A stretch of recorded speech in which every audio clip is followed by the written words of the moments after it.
Bueno, muy bien, 9 de la mañana, 25 minutos. Mañana será el turno del Poder Ejecutivo del gobierno uruguayo ante la OIT para explicar por qué Uruguay no debe estar en esa nómina de países denominada la lista negra, justamente donde ha sido incluido Uruguay en materia de derechos laborales.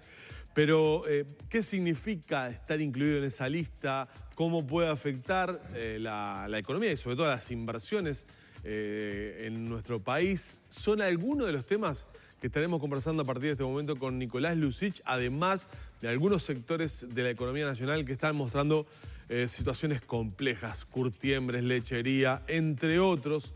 Así que el menú es amplio. Nico, buen día. ¿Cómo estás, Danilo, Lorena, Humberto? ¿Cómo están? ¿Todo bien? Muchas gracias por la invitación. ¿Existe una lista negra o no existe una lista negra? Porque digo, no. Mencionamos la lista negra y los dirigentes o los principales dirigentes sindicales dicen no hay lista negra. Ha sido un término acuñado. Sí. Hace 10 años venimos hablando de una lista negra, ¿no? Bueno, yo no hablo de lista negra. Ahí va, vos no hablás. Y hay algunos expertos laboralistas que he consultado tampoco. Sí, esto escuché con Larrañaga, con Nelson Larrañaga de Ferrer Abogados. Él tampoco alude a ese criterio, porque ese es un criterio de ranking más estable. Decir, bueno, estás más arriba, estás abajo, estás en el horno, estás en la lista negra. Pero sí hay una nómina. Lo que hay es lo siguiente, la OIT, la Organización Internacional del Trabajo, que es un organismo de Naciones Unidas, que esta semana tiene su asamblea anual, es el número 100, o sea que tiene un significado muy importante para la propia organización, por eso es que el hecho de que Uruguay esté a consideración también hace particularmente más importante este asunto. Es el acuerdo global entre los países para tener determinados criterios en políticas laborales. La OIT define convenios que ya van por arriba del número 150 y los países van adhiriendo a esos convenios. La mayoría de los países del mundo adhiere a la mayoría de los convenios de la OIT, aunque no todos. Y es allí donde se genera el problema, porque Uruguay ha adherido efectivamente a muchos de ellos y son ley en el Uruguay. Y sin embargo, la Cámara de Industria, la Cámara de Comercio y, si no recuerdo mal, algunas otras organizaciones, ya en el año 2009 presentaron una queja porque dicen la ley de negociación colectiva y otras partes del marco legal uruguayo no están cumpliendo con esos convenios de la OIT. Particularmente dos, el número 87 que hace la libertad sindical y el número 98 que hace la negociación colectiva. Para que quede claro, Uruguay va a ser considerado solamente por este último, por el tema de negociación colectiva. No ingresó en lo que va a ser la consideración de la Asamblea la queja por el lado de la libertad sindical, que hace a todo el tema de las ocupaciones, el derecho de los trabajadores que quieren trabajar a ingresar igual, el derecho de los empresarios a ingresar a las empresas. Claro, que tal vez puede ser el más polémico. Y estamos discutiendo ese como el motivo de ingreso a la lista negra. Bueno, a ver, vamos a profundizar, porque creo que es cierto, sí, eso es importante, pero lo otro también es importante. Y en realidad los dos van de la mano. A ver si, porque este es un tema complejo. Yo no soy un experto laboralista ni de cerca, pero trato de meterme a fondo en los asuntos para entender la mecánica que hay detrás de esto. Porque aquí no se trata de que Uruguay esté retrocediendo en materia de derechos laborales de los trabajadores. No va por ahí. Es una queja de los empresarios que lo que ven es que está desbalanceada la negociación colectiva, que la OIT en el convenio 98 dice que tiene que ser bipartita y en Uruguay, según plantean los empresarios y la OIT aceptó, se configura como compulsivamente tripartita.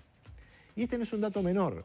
Porque dadas las garantías que hay en materia de libertad sindical, en estos tiempos, no siempre fue así, pero hoy por hoy los derechos de sindicalización están mucho más garantidos que antes, es importante el equilibrio por este otro lado. Pero ya arrancamos mal, porque Murro ayer dijo desde la OIT, en Uruguay tienen la potestad empresarios y trabajadores de negociar por su parte, pero vienen todos acá, al Ministerio de Trabajo a negociar. Y agrego, no es obligatorio en Uruguay negociar de forma tripartita. Sin embargo, en los hechos, se da. Y ahí está la queja. Ahí está la palabra compulsiva. Exacto, y la OIT lo aceptó. Porque una cosa que lo planteó una parte y bueno, se verá, pero ya la OIT lo aceptó. Ya está configurado que el gobierno, de hecho, las pautas que estableció el gobierno para establecer acuerdos, aumentos salariales según sector, con crecimiento medio, problemas bueno, o buenos. O bueno, eso tampoco cumple con la OIT. Esto es un tema muy sensible. Pero van las dos ¿En cosas qué de la aspectos mano. no cumple con la OIT eso? Porque interfiere en la negociación bipartita. Claro, es porque tripartito. porque el gobierno están marcando marca reglas pautas, de juego. marca Es las decir, pautas, por claro. encima de esto no voy a aceptar ningún convenio. Entonces, no estás dejando que negocien las partes. Y si el empresario te quiere pagar más, Pero casi siempre te quiere pagar menos. pero la pregunta es, ¿y si te quiere Pero pagar en más? general, sí. En este Digamos que caso... en el 80% de los casos... Ahí sí me gusta, ahí Lore que se pone, ahí está, en la mesa de negociación. Este es un tema sensible y puede llegar a ser realmente de mucha discusión. Pero mi razonamiento es el siguiente, porque es un tema que se pasa de largo y creo que es importantísimo. El Uruguay, uno de los grandes avances que ha tenido, más allá de la negociación colectiva, son los derechos sindicales. Realmente, hace un tiempo no muy atrás, era muy difícil consolidar gremios por empresa y que los empresarios estuvieran dispuestos a negociar con los gremios. No hay o sea, ni costumbre, ni cultura, ni ganas. Había, o se respetaban los gremios públicos, Es cierto, ¿no? Los más poderosos. Y claro, los poderosos, Sí. la banca privada, obviamente, la construcción que trae un arrastre cultural y poca Bueno, cosa más. Pero qué interesante lo que decís, porque fíjate qué ha pasado. Se han consolidado grandes conglomerados sindicales. El Zunca, sin duda. El Sí. Zunca ahora ha estado negociando en representación del sector forestal. Ha negociado en representación de los peajes. Es decir, este mecanismo de negociación tripartita le pone más espacio de poder a determinados grupos o a determinadas partes que a otras. Ahora, es importante no saltearse el hecho de que ha habido importantes avances en la representación sindical. Garantizado eso, porque tú decís, bueno, el empresario en realidad siempre quiere pagar menos. Bueno, pero si hay un sindicato que razonablemente está haciendo planteos y se están presentando reivindicaciones, tiene todas las garantías de negociar, a no ser que haya Bueno, la un Cámara de la quiebre. Construcción y el Zunca es un buen ejemplo en muchos Sí. casos. Sí, hasta cierto punto. Hasta Pero cierto déjame punto. terminar con esto. Es decir, vamos a no ponerle misterio. Los empresarios, está bien, cuidan sus costos, pero a ningún empresario le gusta que su empresa quede resentida porque sus trabajadores están ganando menos de lo que ganan y deberían ganar más, que se le vayan trabajadores, que haya menos productividad. Esa negociación bipartita, a mi juicio, es la que el Uruguay ahora tiene abierto para desarrollar más, porque además eso genera cultura, capacidad de innovación, diálogo. No son cosas menores, no son cosas menores. Lo que pasó en Friopan fue claramente un ejemplo de falta de diálogo, de patoterismo y de justamente lo que no se quiere en términos de relaciones laborales. Sí, por ninguna de las partes, ¿no? Porque hasta Por el ninguna de CNT las partes. rechazó esa ocupación. Exacto. Pero fíjate, esta empresa hizo un ejemplo. Traía 2 máquinas para competir mejor, porque está compitiendo con otras empresas que son muy poderosas. Los trabajadores, hubo una mala interpretación allí, el gremio quedó presa de una posición mucho más radical y minoritaria. Llegó gente de otras empresas, no tiene nada que ver, irrumpieron en la empresa, es decir, totalmente fuera de lo que sería una dinámica virtuosa de negociación sindical. Y lo que dicen los empresarios es, este mecanismo tripartito, de hecho, abre la cancha a este tipo de cuestiones. Bipartita es lo que pretenden los empresarios. Si no hay acuerdo, se va a la instancia con el Estado, que tiene que definir solo, según la OIT, los salarios mínimos. Ahora, una cosa va con la otra. Todo esto tiene su lógica en la medida que están los derechos sindicales garantizados. Mañana en la OIT se va a discutir el tema de la negociación colectiva, no el tema de la libertad sindical y el derecho de los trabajadores que quieren trabajar a ingresar, y el tema de las ocupaciones. Los empresarios seguramente de todas maneras en su ponencia lo van a exponer, lo van a plantear, pero es un tema interesante. Ahora, tú decías los ejemplos, porque a veces las apariencias engañan. Sí. Hoy por hoy yo diría que hemos tenido en el Uruguay, porque tampoco esto se puede ignorar en la discusión, de que hemos tenido circunstancias económicas excelentes, las mejores en casi un siglo, por lo menos hasta el año 2015. Entonces, tú, Lorena, preguntaba, bueno, pero los empresarios en general han podido dar buenos aumentos, porque en general la situación de la economía hasta 2015 ha sido buena. Pero hay otros dos casos. Hay otros casos donde la cosa no ha estado tan bien y ahora se está empezando a complicar y estás empezando los sindicatos pujan, piden, se cae el empleo, se cae la inversión y se caen las empresas. O pasa otra cosa. Los empresarios dicen, ¿cuánto es el aumento? 10%. Perfecto, 10%. Paso a precio. Claro. Paso En muchos al casos termina pasando tarifas. La construcción es uno de ellos. Claro. O corta por el lado de la mano de obra, de la cantidad de empleados. Por eso yo te decía que en realidad hemos tenido 3 casos. Si la cosa anda bien, vos das los aumentos. Si la cosa no anda bien, restringís. Lo último que quiere el empresario en general es despedir gente. Eso, a ver, me parece es importante decirlo, porque energúmenos hay en todos lados. Pero la enorme mayoría de la gente de este país no le gusta despedir personas. Algunos podrán tener el cuero más duro que otros. Pero antes que eso, achican costos, suspenden la inversión, achican por otro lado y al final se termina cayendo la empresa o cayendo el empleo. Y todo este análisis con un ciclo económico favorable. Y ahora, ¿Qué pasa si el ciclo económico empieza a ser adverso? Ahora, cuando ahora la economía se ha frenado y hay algunos síntomas de retracción, están empezando a ver más de estos casos, menos casos de aumento más auspicioso, y después hay sectores que pasan a precio, porque tienen suficiente poder. Tú pusiste muy buenos ejemplos, Danilo, el tema de AEBU con los bancos. El Zunca con la construcción. ¿Se arma un convenio? Seguro, o lo que es tarifado que digamos, que... ¿Es tarifado en lo formal o de hecho? Seguro. Pero el caso de la construcción, yo lo he hablado con empresarios de construcción, con Ignacio Tegui, que ahora dejó la presidencia de la Cámara, es un sector que ha tenido enormes virtudes en Uruguay, incorporado mucha tecnología, pero las empresas se protegen, no quieren perder plata. Entonces, si viene una demanda fuerte de un sindicato como el Zunca y te presiona con los costos, vos pasas a precio. O generás unos aumentos de productividad enormes, cosa que se ha dado en algún lado, pero no en todo. Ahora, después no nos podemos sorprender que los costos de la vivienda, los costos de la obra pública y los presupuestos de una obra que arrancan en 40, después terminan en 60. Sí, claro. Porque no solamente el tema de los empresarios y sus decisiones, están también los temas laborales. Entonces, todo eso es lo que está en discusión ahora en la OIT. Ahora, esto que está en discusión en la OIT, ¿cómo afecta decisiones económicas actualmente en nuestro país? Hay quienes dicen que esto frena inversiones. El ministro se le va a decir que, por ejemplo, la inversión más importante, que es la segunda planta de UPM, no se va a ver frenada por esta situación. ¿Cuánto en los hechos importa para un inversor? Bueno, en lo formal, en lo estrictamente que tiene que ver con el marco legal de la OIT, no hay capacidad de la OIT de sancionatoria. La OIT es un organismo tripartito, global, en el marco del sistema de Naciones Unidas, pero que lo que hace es promover los cambios y que los países adhieran a sus principios. Puede tener alguna actitud un poco más agresiva, ahora se especula si... Porque ahora el que tiene que responder es el gobierno uruguayo. Sí, claro. Entonces el gobierno uruguayo le ha dado largas durante años.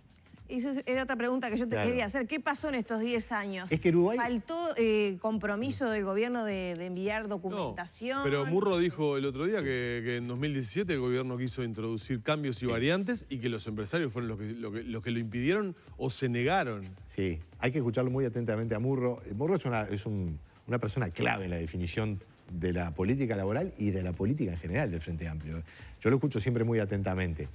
Por supuesto que no es demasiado objetivo. Es un hábil declarante, ¿no? Bueno, había, creo que eran 9 puntos que reclamaban los empresarios. En un momento el gobierno hizo un planteo para avenirse o corregir 5 de ellos, pero no estaba de la negociación bipartita.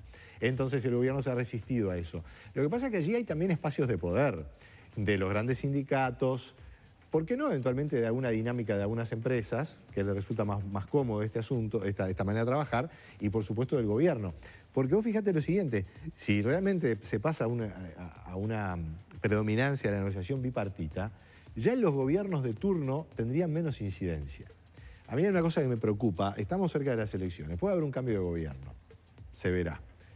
Pero va a depender la relación laboral, que siempre es una cosa de largo plazo, de cuál sea la inclinación del gobierno de turno, o tendremos que fortalecer ese ámbito bipartito, que es un síntoma de desarrollo de los países. ¿Cómo se fortalecería ese ámbito tripartito? Porque ahora fríamente... El bipartito. El bipartito, perdón. Mi concepto es... ahora fríamente uno dice, en realidad pueden negociar, lo que pasa es que nadie termina negociando y vienen todos a casa, digamos. Lo que pasa es que van porque los sindicatos hacen reclamos, digamos, elevados, porque saben que en la última instancia el gobierno lo va a respaldar. Si eso no fuera así, tienen que negociar con el empresario, pero lo tienen que hacer hoy, desde una posición mucho más firme como Claro, pero viste, desde el Poder Ejecutivo se dice que cuando ha tenido que laudar el gobierno en el marco de los consejos de salarios, ha sido un 50 y un 50, para un lado y para el otro. Que no hay un péndulo que se inclina hacia un lado. Y que nunca es el 100% de lo que pidieron los trabajadores, ni el 100% de lo que niega la... ¿no? Cada uno lo mira desde su lugar, obviamente, ahora, ¿no? Es interesante porque estamos en televisión y hacemos este gesto, ¿no? Que es el de la negociación distributiva, el del regateo. Sí. Y la verdad O de es ganar. Claro, pero es el regateo. Eso en las escuelas de negocios está estudiado como uno de los casos básicos de negociación, el regateo. Baja Tu un auto poquito. Vale 8, Claro. Si yo sé que el auto vale 8, te ofrezco 6 y capaz que liquidamos en 7. Sí, seguro. Y acá estamos un poco igual. Pero ahí no vamos a avanzar mucho como sociedad. La verdad que no. Porque a veces las cuestiones laborales son auspiciosas y hay aumento de salario, aumento de empleo, y hay otras veces que no. Vienen máquinas, hay que capacitar gente, hay que ingresar en costos y hay que despedir gente, hay que desvincular gente. ¿Cómo se va a hacer eso? ¿Con conflicto, con reclamo a nivel tripartito o con planes por empresa que razonablemente puedan conducir eso y anticipar eso? Eso es lo que hacen los países que muchas veces se ponen como ejemplo. Claro. Los países nórdicos, Alemania y algunos otros países de Europa. Nico, queda poco tiempo para la charla. ¿Qué está pasando con las empresas brasileñas en Uruguay? ¿Hay una estrategia de que Brasil se está retirando de la región? ¿Qué es lo que, o sea, me refiero a los anuncios de Senda, la situación en Montevideo Gas, Sí. con Petrobras? Sí, no tengo ningún elemento para decir o informar nada al respecto. He hecho algunas preguntas, realmente si hay algún problema con Brasil, como tú muy bien lo planteás, Danilo, en general, no. Estos han sido casos Puntuales y particulares. aislados, digamos, uno de otro. Dicho esto, hay dos cosas que son obvias. Montevideo Gas es propiedad de Petrobras y Petrobras es Brasil y es el gobierno brasileño. Sí sé que esto en Brasil, el tema de Montevideo Gas no ha caído nada bien, nada bien.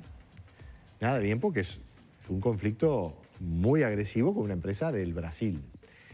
Y en el caso de los agronegocios de Senda, ya hace mucho tiempo que hay grandes grupos brasileños en la industria frigorífica, también en el arroz y en algunos otros rubros, pero sobre todo en la industria frigorífica, y entre ellos el grupo JBS, que tenía frigoríficos, ahora no los tiene. Es un grande, ¿no? JBS. JBS, Marfrig y Minerva son los tres grandes de la industria frigorífica brasileña. Y además se han fusionado entre ellos, han tenido historias de pasarse activos de un lado para el otro. Senda era como un anexo, Sí. ¿no? Senda era la ex Curtimbre Braná, que en su momento estuvo en manos de Marfrig, Y después se pasó a vendía en JBS.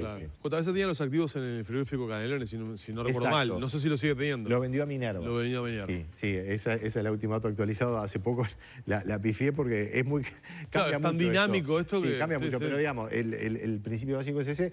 Y estas empresas tienen criterios distintos de lo que es ahí está el otro tema que voy de vuelta a la negociación bipartita. El empresario internacional, por razones obvias, dispone de sus inversiones en Uruguay en un marco mucho más general. El empresario local uruguayo es el que a mí me preocupa. Eso sí que a mí me preocupa y tiene mucho que ver con esta dinámica de la economía y con los temas laborales. Porque el empresario uruguayo no tiene, a ver, podrá alguno, pero será la excepción que confirma la regla, no tiene inversiones por todos lados.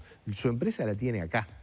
Y ahí es donde Sí, es su proyecto de vida en la su mayoría proyecto de de los casos, vida, el desarrollo, la posibilidad de generar capital, de dar empleo, ¿no? Por supuesto, de generar renta y de crecer. Pero en el caso de estas empresas brasileñas es distinto. Claro, y en el caso Curtiembre, ¿qué está pasando? Porque hace 10 años atrás teníamos un sector con 8.000, 9.000 puestos de trabajo, Sí. y hoy, 10 años después, 2.000, 2.000 y algo.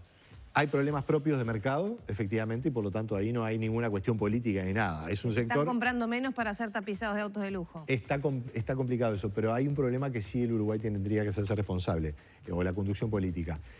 Hace poco tiempo Uruguay venía aumentando su PBI, pasamos un determinado mínimo y nos sacaron las preferencias como país en desarrollo. Europa y Estados Unidos nos compraban cueros sin aranceles o con arancel rebajado porque teníamos preferencias como país. Eso se acabó por nuestro propio éxito y ahora nos está jugando en contra porque no tenemos eso y no tenemos acuerdos comerciales. No tenemos Hay acuerdos comerciales. cuestionamiento de la política exterior de Pero Uruguay. claro, pero vos te das cuenta, Nilo, cuando se habla, lo hemos hablado aquí con ustedes en estos últimos años, es un tema que te va a decir, bueno, la OMC, del acuerdo de Mercosur, al final te vas para tu casa y a nadie le importa demasiado. Ahora que empiezan a caer los empleos, es cuando nos empieza a doler no haber tenido una política comercial más dinámica que nos permita colocar cuero, por ejemplo, en México. México es un mercado importante, está complicado por trampa, además. Sí. Ahora está todo bastante más enredado y estamos corriendo de atrás en ese sentido. Nico, para cerrar, ¿qué hay que esperar después del viernes entonces con esta comparecencia de las autoridades ante la OIT, luego de esta queja? ¿Qué es de esperar cuando se resuelve? Parece muy difícil que el gobierno uruguayo introduzca cambios legales, porque si no los introdujo hasta ahora, no lo va a hacer. Está pagando el costo de una exposición, de un cuestionamiento. Y bueno, habrá que ver qué dice la OIT, si realmente va a ser más enfática en ese reclamo o va a dejar más tiempo a seguir que haya alguna negociación. Pero Es un giro importante por todo lo que explicábamos, esto de pasar del tripartito al bipartito. Y ya para terminar, ¿es justo que Uruguay esté en esta llamada lista negra, que no lo es técnicamente, Claro. con países que tienen situaciones complicadas, mucho más complicadas, de falta a los derechos laborales, faltas a los derechos humanos, o incluso Brasil, por eliminar el Ministerio de Trabajo? Sí, son cosas muy distintas, ¿no? Acá no hay un tema de Pero justicia. está todo mezclado ahí en la lista, ¿no? Y ya le ponemos Claro. lista negra, ¿no? Bueno, yo te decía, y está bueno reafirmarlo, yo no le llamo lista negra porque además acá el reclamo no es un problema de derechos laborales ni de, digamos, irregularidades en materia de trabajo infantil, discriminación, nada de eso. Es el tema de la negociación colectiva, que junto con estos asuntos y junto con la libertad sindical, para la OIT es un tema clave. Con ese tema no se juega y por lo tanto Uruguay ha sido llamado a dar explicaciones. Entre otras cosas porque demoró 10 años en dar una respuesta, ¿no? Vamos a agradecerle una vez más a Nicolás Lucich, especialista en economía, hoy introduciéndose en este tema de relaciones laborales y todo lo que ha sido el comentario de la OIT. Ya le voy tirando a Nicolás con la despedida lo que será el tema de su próxima participación aquí en Arriba Gente. Fuerte suba del precio del petróleo tras los ataques a 2 buques en el Golfo de Omán. No. Ya tenemos tema para dentro de unos y días. eso que veníamos bien, ¿no? Venía bajando. Veníamos bien. Veníamos bien hasta que apareció Oman. Más de un 3% Había que subirlo con algo. después de estos Sí, no. ataques. Tema para ir preparándonos. ¿Cómo no? Encantado. Nicolás Un gusto. Lucich en la mañana de Arriba Gente.